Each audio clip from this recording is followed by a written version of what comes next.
오늘 말씀 한번 제목 같이 읽어보겠습니다. 하나님께서 복 주시는 한 해가 됩시다. 아멘. 송구 영신 예배 때 말씀을 드렸지만 하나님의 축복을 말한다고 해서 무조건 기복신앙은 아닙니다. 한국 교회에 여러 가지 문제 중에서 큰 문제 가운데 하나가 기복신앙이라고 말을 합니다. 너무 현세적인 복만 추구하고 또 굉장히 많은 목회자들이 그런 복을 강조했기 때문에 그렇죠. 그래서 복을 받으면 하나님의 영광을 돌려드리지만 복을 못 받게 되면 신앙이 떨어지고 내가 원하고 바라던 것들, 그 기대들이 이루어지지 않으면 또 신앙이 급격히 식어집니다. 그런 신앙을 기복신앙이라고 말을 합니다. 또 냄비신앙이라고 말을 하죠. 내가 원하는 대로 되면은 막 뜨거워지지만 원하는 것들이 이루어지지 않으면 급격하게 차가워지는 신앙, 그것을 기복신앙 이렇게 말합니다. 그럼에도 우리가 하나님께서 허락하신 축복을 구하고 그리고 하나님이 주신 말씀의 은혜, 삶의 축복을 받는 것은 너무너무 중요합니다. 왜냐하면 하나님께서 성경을 통해서 우리에게 분명히 말씀하신 복이기 때문에 그래요. 하나님이 말씀 안 하신 것을 구하는 것이 아니라 하나님께서 약속하신 것을 우리가 구하기 때문에 그렇습니다. 여러분 꼭 하나님이 약속하신 그것을 담대하게 구하시기를 주님의 이름으로 축복합니다. 더욱더 지금은 그런 시대입니다. 더욱더 지금은 하나님의 축복을 받는 성도들 개인의 모습들이 너무너무 중요하고 가정의 모습들이 중요합니다. 왜냐하면 하나님을 거부하는 세상의 강한 세력들이 얼마나 많이 있습니까? 여러 가지 많은 것들을 통해서 하나님의 진리의 말씀, 성경이 가르치고 있는 진리의 말씀들을 반대하고 거부하는 사람들이 너무나 많이 있죠. 뿐만 아니라 하나님을 믿는다고는 하지만 실질론적인 무신론자처럼 살아가고 있는 능력 없는 많은 그리스도인들이 있습니다. 하나님이 계신 것을 이념으로는 알겠는데 오랜 습관으로는 알고 있는데 정말 살아계시는가, 정말 믿는 자들과 함께 하시는가, 인도하시는가, 그 능력을 분명히 보일 필요가 있는 시대가 바로 이 시대예요. 또한 어떤 화려한 말로 전도하기보다는 변화된 나의 모습으로 또 하나님의 복을 받는 가정의 모습으로 복음을 전하는 것이 가장 필요한 이 시대가 되었습니다. 오늘 말씀을 드리면서 2025년 하나님의 복을 받는 한 해 그리고 하나님의 축복이 임하는 가정 되시기를 간절히 기도하시고 또 소망하시기를 주님의 이름으로 축복합니다. 첫 번째 말씀은요. 과거는 묻지 않으신다. 지금부터가 시작이다. 큰 불이 일어났습니다. 그리고 건물 안에 검은 연기가 가득 찼습니다. 많은 사람들이 피할 길을 찾지 못하고 점점 검은 연기로 인해서 숨을 쉬기 어려워집니다. 이제는 모든 것이 무너지게 되었고 이제는 죽음의 시간을 기다리고 있는 처지까지 이르게 되었어요. 그때 어디선가 소방관들이 들어옵니다. 거대한 불구덩이를 헤치고 들어와서 죽음의 시간만 꼼짝없이 기다리고 있던 사람들을 하나씩 밖으로 구조하기 시작해요. 이제는 꼼짝없이 죽었다고 생각하는 사람들에게 일말에 살 수 있다고 하는 소망이 생긴 것입니다. 그러나 밖으로 나왔다고 해서 모든 것이 정상적으로 돌아가는 것은 아니에요. 내가 불구덩이에서 나왔다고 해서 모든 것이 원래대로 처음처럼 정상적으로 돌아가는 것은 아닙니다. 왜냐하면 숨을 쉬기 어려워요. 검은 연기를 너무 오랫동안 마셨기 때문에 밖에 나왔지만 숨을 쉬는 것이 어렵습니다. 밝은 공기를 만났지만 너무 오랫동안 검은 공기가 내 안에 가득 차 있기 때문에 숨을 쉬는 것이 불가능해요. 불에서 벗어났다고 해서 생명이 찾아오는 것은 아니었습니다. 불에서 벗어났다고 해서 다시 회복이 찾아오는 것은 아니었어요. 그때 소방관은요, 그 사람의 입에 산소 마스크를 씌웁니다. 그리고 좋은 공기가, 농축된 산소가 들어오기 시작합니다. 그때 비로소 숨을 조금씩 쉬게 시작하죠. 그리고 그때부터 조금씩 회복이 본격적으로 시작됩니다. 이 이야기는요, 제가 한 이야기가 아니라 지금 현존하는 영국의 굉장히 유명한 신학자, 지금 현존하는 전 세계에서 굉장히 영향력 있는 신학자 중에 한 명인 크리스토퍼 라이트라고 하는 학자가 오늘 본문을 소개하면서 이렇게 이야기를 시작하게 되었어요. 그리고 그는 오늘 본문은 산소 마스크와 같은 본문이다, 이렇게 말합니다. 왜 그러냐면 하나님은 과거와 현재, 심지어 미래의 실패까지도 넘어서시기 때문이다, 이렇게 오늘의 본문을 명명하게 돼요. 오늘의 본문이 그렇다는 것입니다.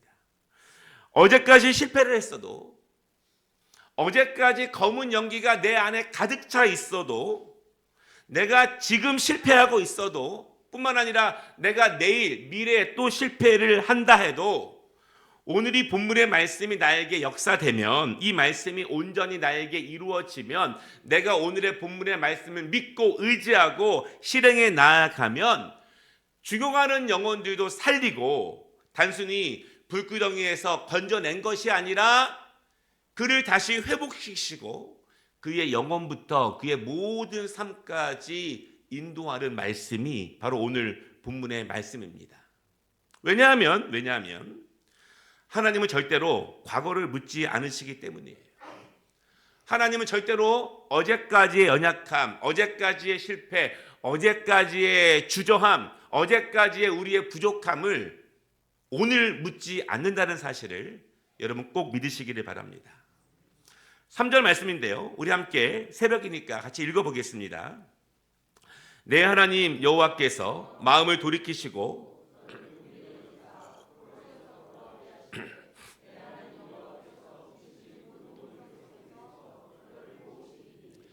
하나님께서 마음을 돌이키십니다. 그리고 다시 그들을 모으십니다. 과거가 어땠든지, 어제까지 어땠든지 하나님께서 오늘 그들을 다시 모으신다는 거예요. 어제까지는 실패했지만, 어제까지는 멀리 갔지만 하나님께서 오늘 그분의 마음을 돌이키십니다. 이스라엘 백성들이 어제까지 범죄했어도, 어제까지 포로 생활을 하고 있어도 오늘 하나님께서 마음을 돌이키시고 오늘 그들의 죄를 완전히 용서해 주시고 오늘 그들을 해방시켜서 다시 고향 땅으로 인도해 주신다는 말씀이에요. 여러분, 얼마나 크신 하나님의 은혜입니까? 얼마나 하나님께서 전심으로 그 백성들에게 은혜 주시기를 얼마나 원하시는가. 하나님은 절대적으로 은혜 주시기를 원하신다는 사실, 그것이 오늘 본문에 그리고 성경에 계속 나오고 있습니다. 아무리 아버지의 재산을 탕진한 아들이지만 다시 거짓골로 돌아오지만 집에 돌아올 때 그 아들을 온몸으로 맞으시고 모든 것을 회복시켜 주시기를 원하시는 하나님, 우리의 모든 어제까지의 모습을 묻지 않으시는 그 하나님을 찬양하는 이 아침 되시기를 주님의 이름으로 축복합니다. 이 4절 말씀 보면은요, 더 뜨거운 하나님의 사랑을 우리가 알 수 있는데 같이 한번 읽어보겠습니다. 내 쫓겨난 자들이 하늘가에 있을지라도 내 하나님 여호와께서 거기서 너를 모으실 것이며 거기서부터 너를 이끄실 것이라. 하나님은요, 굉장히 극단적인 표현을 쓰십니다. 실제로 이루어지지 않는 일이지만 하나님께서 얼마나 간절하신지, 얼마나 강렬하신지를 말씀하고 있어요. 정말 이스라엘 백성들이 자신의 죄 때문에 쫓겨나게 되고 정말 큰 죄를 지어서 먼 곳까지 유배를 가게 돼도, 먼 곳까지 쫓겨나게 돼도 거기가 어디입니까? 하늘의 가장 먼 곳이라고 해도 하나님께서 다시 그들을 데려오실 것이다. 하나님께서 이스라엘 백성들을, 자신의 백성들을 얼마나 아끼시는지를, 얼마나 모으시기를 원하시는지를, 얼마나 복주시고 회복시켜 주시기를 원하시는지를 아주 극단적으로 우리에게 보여주는 표현입니다. 사랑하는 여러분, 이 말씀에 근거해서 1월의 첫 번째 주일을 맞이하는 우리 아름다운 교회 모든 성도들, 모든 가족들이 꼭 기억해야 될 것이 있습니다. 어제까지의 우리의 모든 죄, 어제까지의 우리의 모든 연약함, 오늘 바로 서면, 오늘 결단하고 회개하면, 오늘 하나님께로 돌아오면 하나님은 과거를 묻지 않으십니다.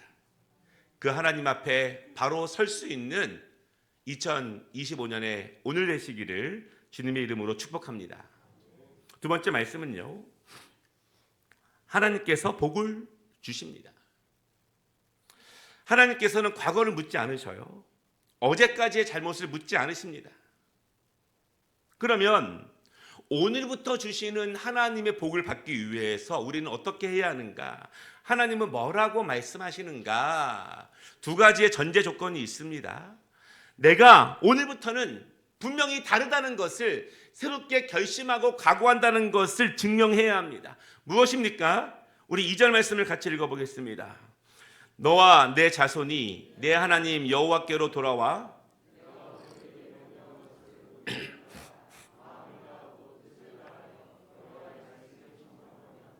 두 가지 전제 조건이 있는데요. 하나는 하나님께로 돌아오는 것이고, 두 번째는 여호와의 말씀을 청종하는 것입니다.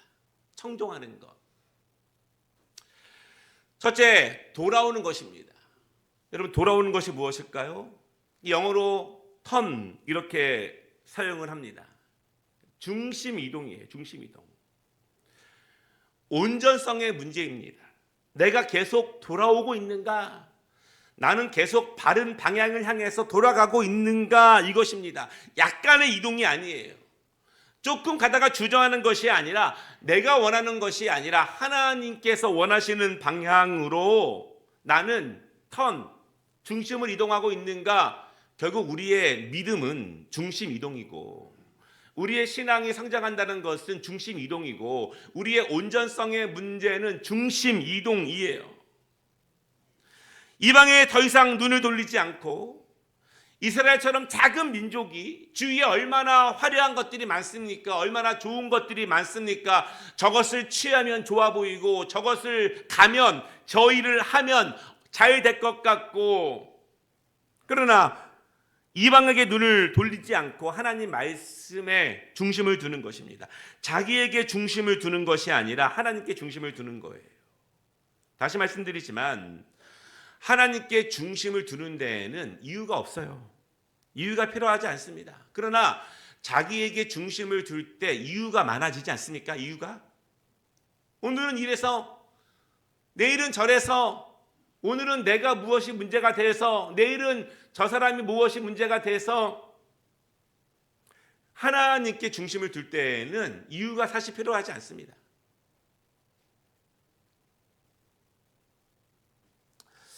오늘 하나님께로 돌아오는 거, 그런데 이것이 생각만큼 쉽지 않아요. 어렵지 않습니까?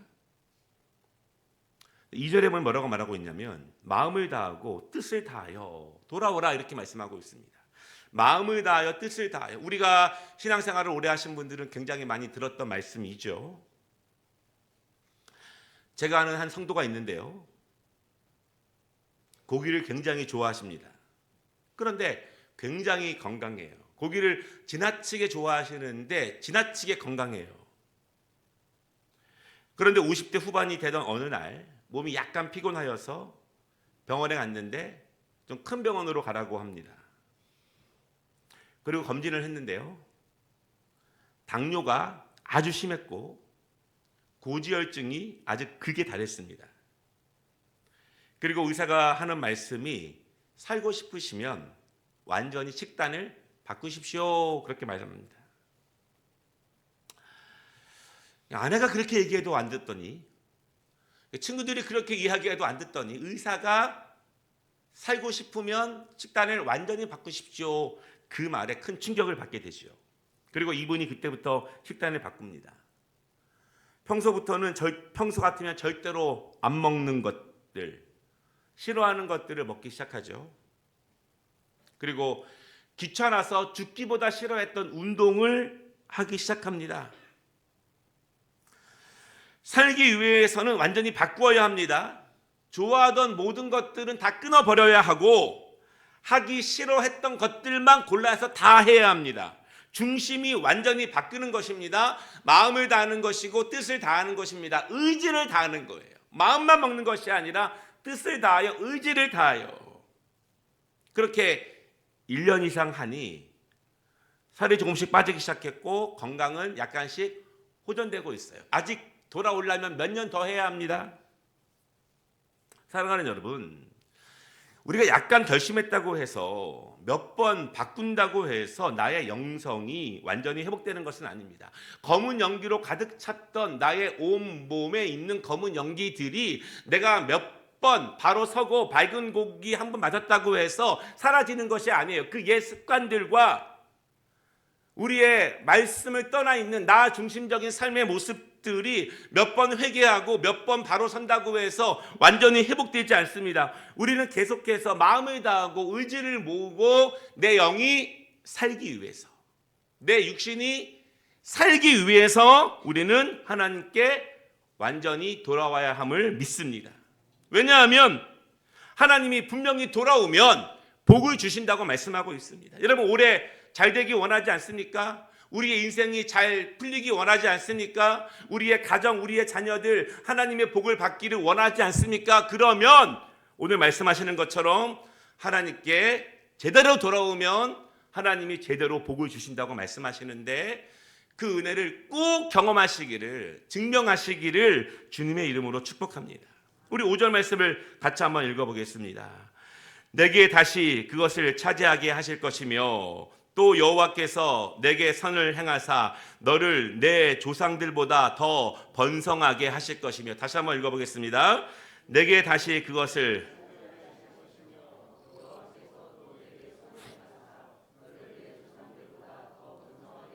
아멘.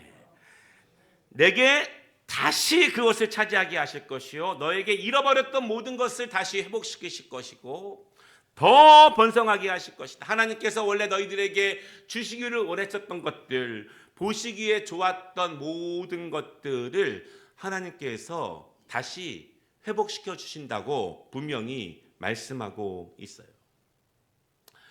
두 번째, 과거를 묻지 않으신 하나님, 오늘 내가 돌아서야 하는 것을 보여줘야 하는 두 번째는 여호와의 말씀을 청종하는 것입니다. 청종하는 것. 무엇을? 여호와의 말씀을.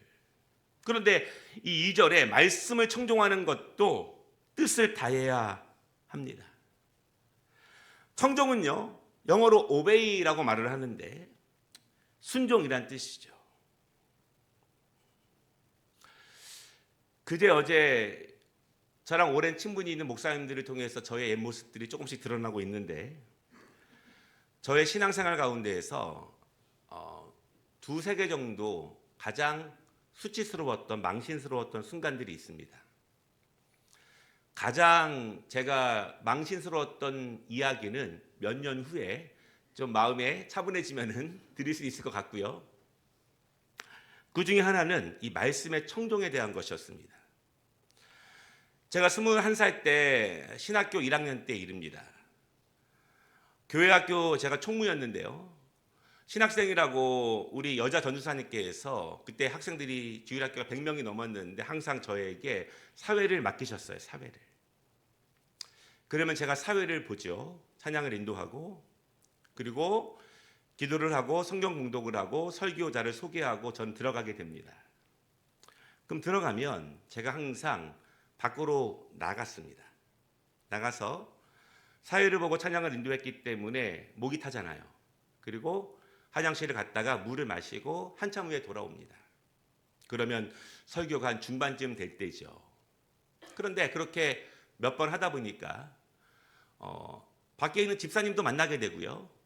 또 일찍 온 청년도 만나게 되고 그렇게 이야기를 하다 보니까 결국 제가 축도 때 다시 들어가게 되는 거예요. 주기도문 때. 그런데 저보다 몇 살 많은 전도사님께서 전체 교사 원래 한 20명이 넘는 자리에서 큰 결심을 하셨는지 저를 일으켜 세웁니다. 그리고 저한테 그 잘못을 지적하는 거예요. 물론 제 마음에 조금은 그런 마음도 있었어요. 내가 이제 신학교에 입학했는데 학교에 가면 교수님들의 그 화려한 설교와 강의를 듣는데 전도사님의 설교 별로 중요하지 않아 보이고 다 아는 이야기 같은데 핵심은 예배 앞에 말씀 앞에 사모하지 않고 온전하지 못했던 저의 모습을 아마도 그 전도사님이 나중에 사모님이 되셨는데요. 훗날 저에게 뭐라고 말씀하냐면 신학교 1학년 때부터 바르게 정립해야 한다는 것을 알려주기 위해서 미안하지만 강하게 회초리를 들었다. 그 다음부터는 제가 한 번도 그런 적이 없죠. 그때 제 마음을 생각해 보면 그때 저희 교회가 허름해가지고 이 벽 틈에 조그만 구멍이 하나 있었는데요. 거기서 바퀴벌레가 들락달락 했는데 제가 그 자리에 저 구멍에 숨고 싶었습니다. 그만큼 창피했고 힘들었어요.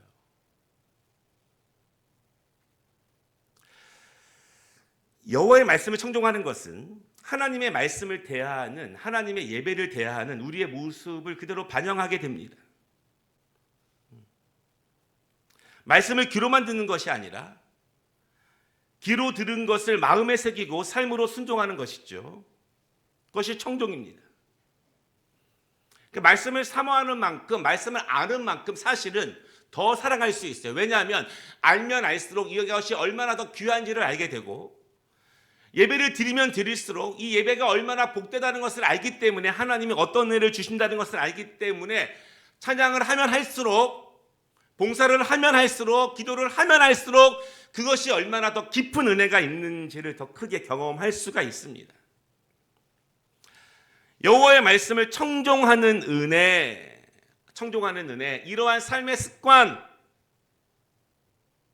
오늘 청년들이 특송을 했는데 우리 청년들도 온전한 예배자가 되고 온전한 순종자가 되시기를 주님의 이름으로 축복합니다. 제가 청년들을 볼 기회가 별로 없잖아요. 뜨문뜨문 보는데 작년에 성경 퀴즈 대회 때 청년의 몇몇 청년들의 말씀 노트를 보고 제가 깜짝 놀랐습니다. 말씀을 다 메모하고 또 말씀을 적용하기 힘쓰는 모습들, 꼭 성경 퀴즈대회 1등하기 위해서 그렇게 한 것은 아니겠지만 그럼에도 불구하고 한 말씀 한 말씀을 온 마음으로 담으려고 하는 그 모습, 바로 그런 모습이 하나님의 말씀을 청종하는 모습일 줄을 믿습니다. 우리 모두가 그런 청종의 모습들. 그래서 우리가 이제 올해도 셀 예배를 통해서 말씀 나눔을 더 많이 하려고 하는데요. 그런 은혜를 함께 누리기를 원하는 거예요. 그런데 여기서 중요한 점이 있습니다. 어떻게 우리가 진심으로 돌아올 수 있을까? 어떻게 진심으로 하나님의 말씀을 청종할 수 있을까라고 하는 거. 어떻게 진심으로? 내가 마음을 다하고 뜻을 다하는데 안 될 때가 너무너무 많습니다. 왜냐하면 내가 하려고 하면은 잘 안 될 때가 있죠. 내가 노력은 하는데 자꾸 옛 모습으로 돌아가게 됩니다. 옛 모습으로 돌아가게 되죠. 어떻게 해야 되느냐? 우리는 하나님께 전심으로 은혜를 구해야 되는데요. 우리 6절 말씀을 같이 한번 읽어보겠습니다. 내 하나님 여호와께서 내 마음과 내 자손의 마음에 할례를 베푸사 너로 마음을 다하며 뜻을 다하여 내 하나님 여호와를 사랑하게 하사 너로 생명을 얻게 하실 것이며. 이스라엘 백성들이요 육체적인 할례를 받았습니다. 그러나 육체 표식인 그것이 그들에게 능력이 되는 것은 아니에요. 어떤 우리의 목사라고 하는 성도라고 하는 무엇이라고 하는 그 모습이 육적인 무엇이 진정한 경건의 능력이 되는 것은 아닙니다. 오늘 무엇이라고 말씀합니까? 마음의 할례를 받으라. 아멘. 모세는 말하는 거예요. 어떠한 육적인 내가 지금 제사를 드리고 있어. 내가 할례를 받았어. 내가 구름 기둥과 불 기둥의 인도함을 받고 있어. 내가 정기적으로 절기를 지키고 있어. 이것이 아니라 그 백성들이 하나님 앞에 온전히 돌아오기 위해서는 마음을 다하고 뜻을 다하기 위해서는 마음의 할례, 그 영혼의 할례, 그 심령의 할례를 받아야 한다는 것입니다. 여러분 그것이 무엇일까요? 내가 영으로 거듭나는 것을 의미해요. 내 영혼이 하나님을 온전히 바라보고 그분을 나의 주인으로 영접하는 인격적인 만남이 필요합니다. 하나님이 살아계시고 내 인생을 개입하시고 나를 인도하시고 온 우주 만물을 주관하신다는 분명한 경험, 지식 말고 이론 말고 분명한 경험, 이것이 마음의 할례예요.